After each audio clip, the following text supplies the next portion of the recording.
I recently got my butt kicked by the housing market, and I figured out that I needed to start budgeting better. And I was there on YouTube late at night watching things I shouldn't. No, I'm just kidding. I wasn't doing anything like that. I was learning how to budget. And as I was going through YouTube, this gentleman came to my suggestion, and I started watching a video, and then started watching another video. And then after a few videos, I became obsessed with him. I watched basically his whole channel, and I reached out to him, and he surprisingly responded back. So without further ado, today I want to introduce to you guys someone who I just met but is already really awesome that I think you guys should listen to. But he is a budget and finance coach. Here we have Mr. Nick True. How are you doing today, Nick? Dude, I'm doing well. Thanks so much for having me. I'm pumped to be here and talk about money. It's what I love doing.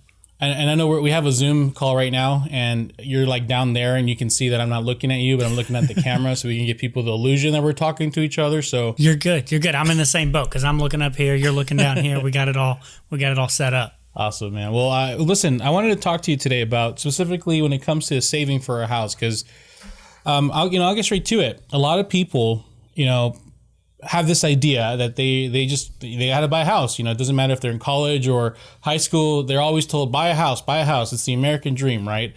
And a lot of people this last decade have just rushed into it because we've had a lot of programs like down payment assistance and all kinds of things like that. So my first question for you, Nick, is when looking at, budgeting, financing, the whole entire picture, what do you think is the appropriate timeline for everyone to have roughly?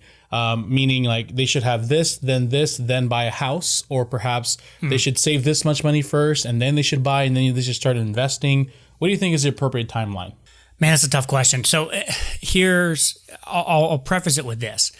Every market, right's a little bit different. So when you're talking about living in a super high cost area versus living in a really low cost area in a city versus rural, I do think the timelines can be different, partly because the rent versus buying price can be very different. And so out of the gate, it will matter a little bit as to what market you're talking about. But as for a timeline, what I would say is that, generally speaking, the tried and true advice is you don't want your monthly mortgage payment to be more than 20 to 25% of your take-home pay, right? Maybe 30% if you're in a really, really high cost area. And then you don't want your total debt load. So if you've got student loans, if you've got credit card debt, if you've got car debt, if you've got any of that plus the mortgage, you don't want your total sort of debt load to be a lot more than that 38 to 40% range. In general, that's your starting advice. And so if you've got a ton of debt on your back, maybe you've got a bunch of student loans, or you've got student loans plus a car loan plus some credit card debt, you really should try your best to reduce your debt load as best as possible before jumping into buying a house. Just because if you're not careful and you try to do it all at once, one, you'll have a hard time getting approved. And then two, if you're in that 50% take-home pay range, where now basically half of all the money you make is going to paying either debt and your house, it makes enjoying your life with all the other money that's left over very, very difficult. And you get into a position where now you feel handcuffed. And what I always sort of push people on here is, yes, buying a house is awesome. Yes, having a house that you love and you cherish and enjoy spending time in and raising your family in is awesome. But if you overextend yourself about 6 months, 12 months, 18 months into that new house, it's not going to feel quite as awesome as it did initially. The new will wear off some, and now you're going to feel really handcuffed and trapped because of the non-flexibility you have in your normal day-to-day. So that out of the gate is, I want this mindset of like, I do want a house, I want to save for a house, but let's make sure I don't overextend myself. So as far as the timeline goes, then it really comes back to, okay, how quickly can you reduce your debt load and save up a down payment on a house to get the monthly amount to where you're hitting those percentage bands. So follow-up question for you. Are you saying that people need to be in a position where they don't have any debt, or they have their debt managed? And if it's the debt managed, what does that look like? Yeah, no, I'm not saying you have to be completely debt-free before buying a house. That is not going to make a lot of sense for the average person. So you hate Dave Ramsey. Is that what you're saying here? Not exactly. I'm just saying for a lot of people, especially if you've got a lot of student loan debt, or you've got, maybe you had a bad medical accident, you've got a lot of medical debt. There are certain situations where I just don't want to give blanket advice and say you have to be here. And that's one of my sort of beefs with a lot of YouTubers and Dave Ramsey a little bit too. I love Dave, but that's my beef with a lot of the finance industry is they like to make blanket statements. And the reality is there's nuance and there's specifics. So to your point, I would say that you need to have your debt managed, which means you know your ins and your outs, you know how much money you make, you know how much money you are sending out, and you have a really good understanding of what's happening in your day-to-day money. And then you can decide to make a trade-off of, do I want to buy a house at this price point? What is that going to mean for what I can do in my life? If I buy a house at this price point, how does that affect my eating out, my vacations, my clothing, my fun? If I buy a house way down here, I can do more, right? So my big shtick with everyone is you're going to make a finite amount of money this year. It could be a lot of money, could be a little bit of money, but whatever number you make, it's going to be finite. And I want you to spend as many of those dollars as possible on the things that you actually care about doing. But in order to pull that off, you have to A, know what you care about doing, and B, know where your money's going and where it's coming from so that you can actually see if you are spending money in a way that you care about. And so, do you have to be debt-free to buy a house? No. But you do have to have it managed well and really know your numbers and know your ins and your outs and understand what's going on and what truly matters to you and what you're willing to trade off to make that happen. Man, freaking lenders and realtors must hate you. You're telling people to make sure they have like their entire, lifestyle already in check before they even buy you. I mean, I agree with you. And I think now more than ever, where people in a position where even though normally they would be able in a good position to buy, are not because of what the housing market demands from them, which we'll talk more in the video that we make on your channel. So make sure to watch that after this video. Last question I have for you. And perhaps maybe you can get into the specifics here of like what practices and whatnot. So if you found yourself demolished in this housing market, what do you suggest people do? Maybe they had the down payment and closing costs ready to go, but they don't have the extra $30,000 you need to waive your appraisal contingency, or maybe their budget doesn't allow them to offer more. So, they say, I'm going to take a 6-month break. I'm going to take a year break until whatever changes, or until I feel in a better position. What is the thing they start doing to make sure that they're in a better position down the road? Yeah. So the thing I would say is you need to pull back a little bit if you find yourself in this position. And like you said, allow yourself to breathe, maybe take 6 months, whatever it is, and go, I'm not even going to worry about the housing market per se. I'm just going to stick with renting for now. Do that.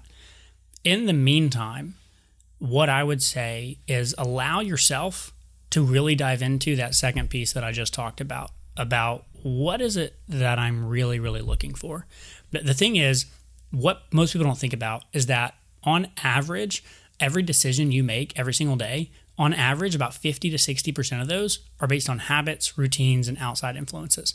This is everything that's a small decision from like the way you drive to work or which leg you put on with your pants in the morning. Do you put left leg in first or right leg in first?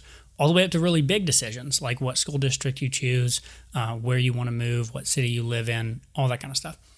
And so the way that you spend your money, the way that you save your money, and the way you think about what house you want is all heavily influenced by these outside factors based on previous decisions you've made and the influences around you. And so what I would do is I would spend 6 months really thinking about and allowing yourself to dream about what you and your spouse wants, and spend 6 months really exploring these different areas, really going around and looking and walking and getting to know these different areas you're thinking about buying a house in, and give yourself time. The best thing that my wife and I did for ourselves is when we spent 3 years in the RV, we talked about what kind of house we would want one day with no specific timeline. We didn't have a timeline for when we were going to stop RVing. We just said, okay, one day when we have a house, we were saving for it, but we were saving for an unknown. And we would ask one day when we have a house, how many bathrooms is like a minimum? Like literally, we will not buy a house that has less than this number of bathrooms. And we would just talk about this kind of thing. Okay, if you could have any number of bedrooms, if you could have any specific layout, what would that be? How big does the driveway need to be? just dreaming about all these questions and answering them. And so when it came time for us to actually go to the market and start looking, we knew exactly what we were looking for. And we weren't going to be influenced by other people. So I would allow yourself to step back and take 6 months and allow yourself to really dream and answer those sorts of questions so that you have extreme clarity for what it is you want. And you honestly might find that this whole thing was a blessing, and that if you would have bought a house right now, you would have done it without really thinking it through because you haven't taken the time to dream for what makes sense to you. And you might find that in 6 months from now, if you have that clarity, you're actually happy that things worked out the way it did. Let me play devil's advocate here, Nick. So let's say it took 6 months and I have clarity now, but I hit the market again and it still requires me to have more money in the bank. What is something tactically I could have done in those 6 months while we were getting clarity to put me in a better position down the road? There's only 2 ways to save more money, right? You got 2 options. It's very simple. Option 1, this lever, spend less money. Option 2, make more money. There has to be a better way. Right? That's it. those are the only options you have. So this is why the clarity piece is important, because if you have extreme clarity on what you want, spending less money actually doesn't feel super restrictive, because it's much easier to say no to that extra time eating out, or that thing at the store that you want, or that thing you've got in your Amazon cart that you haven't bought yet. It's much easier to say no to that stuff when you know, like, I'm saying no because then I get to say yes to this dream house that I've always wanted.